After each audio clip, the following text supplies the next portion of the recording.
to talk about jamming. You both jam with some pretty cool guys, and I actually made a great discovery today because I was at the Calder Raceway when you were playing with, you jammed with Santana. Yeah, that was a freak. And from the audience, I couldn't hear you, but there's a YouTube clip that's got audio of you. Yeah, the amp cut out. Yeah. How's that? All that equipment, the amp comes out. Yeah. Comes out just when I started to spread my wings.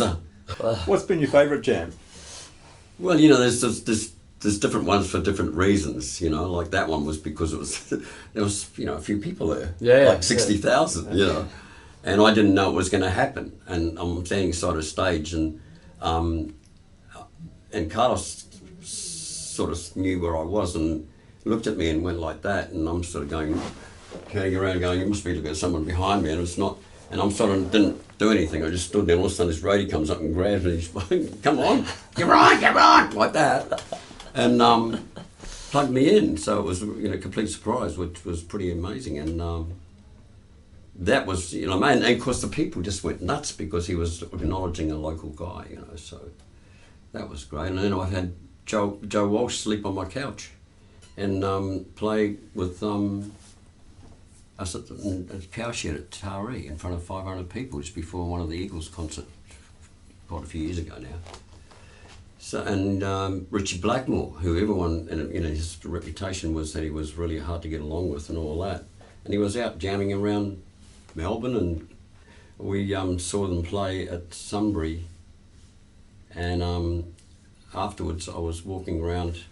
I was the last three-piece Ladi Dars when we did that song, album with a place on it, and walked past this a caravan, and there's a guy tuning 1,000,000 Stratocasters up, and I go, wow, stick my head in, and he goes, who was that playing? I said, it's me.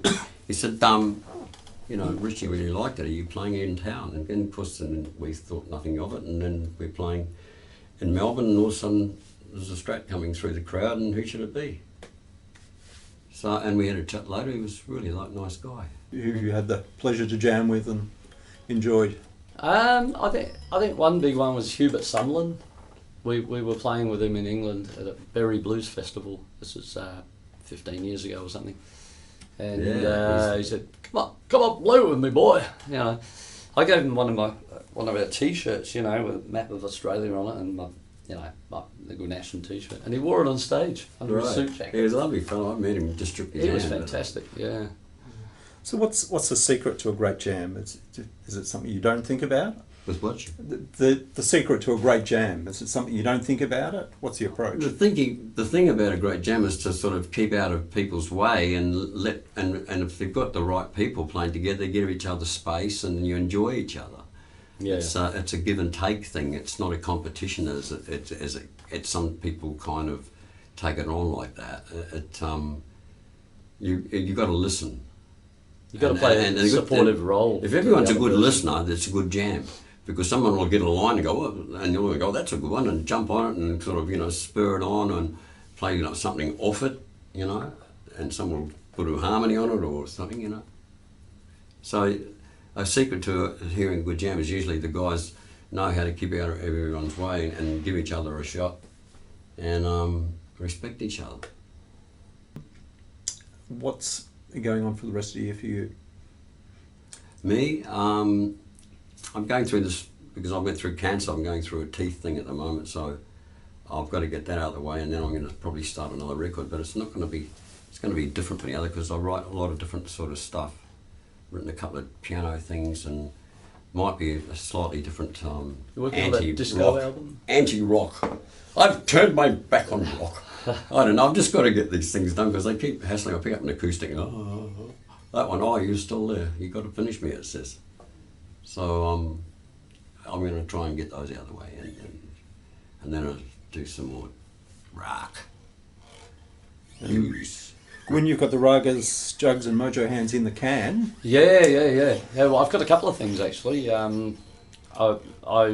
toured over here last year, and I went back to Adelaide, and we did an album with Chris Finnan. So it's this really sort of Indian African blues sort of thing with droning chumbush and dumbuckers and all sorts of stuff on it. So I played a bit of Weizenborn on that, and it's all acoustic stuff. So that's coming out. Plus, I've got a a live trio thing that's sort of been on the back burner for a while, so that's going to come out, and I've got a whole bunch of new songs that I'm going to start recording.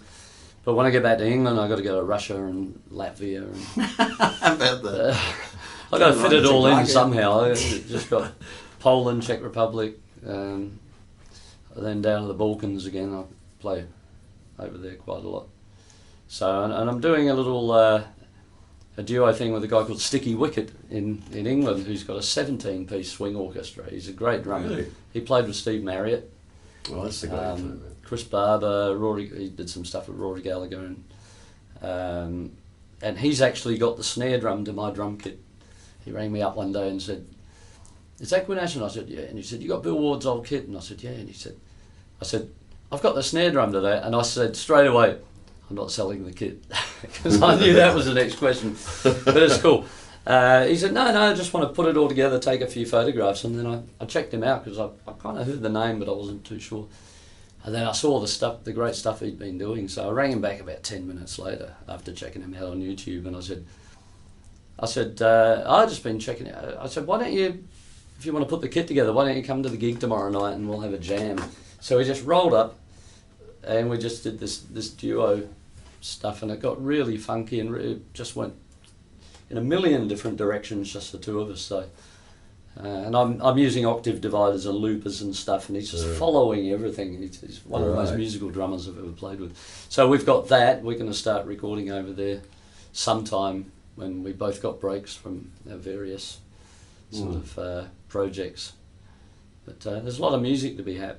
That's great, look, when you come across someone like that who's inspiring, and it's good because they really listen. Oh yeah. And what you're doing, and you listen to them, and then there's this conversation musically. It's like this guy that I've met in Tasmania. He's an American guy that plays trumpet, but he links it up so he's like a horn section. He's going to come over from Tassie on Saturday night and jam with me, and it's like having a bloody horn section. He jumps on your lines. He's on Totem's second hour record where I'm playing a really long song, and he's come and put. It's like I said, put a mute up it.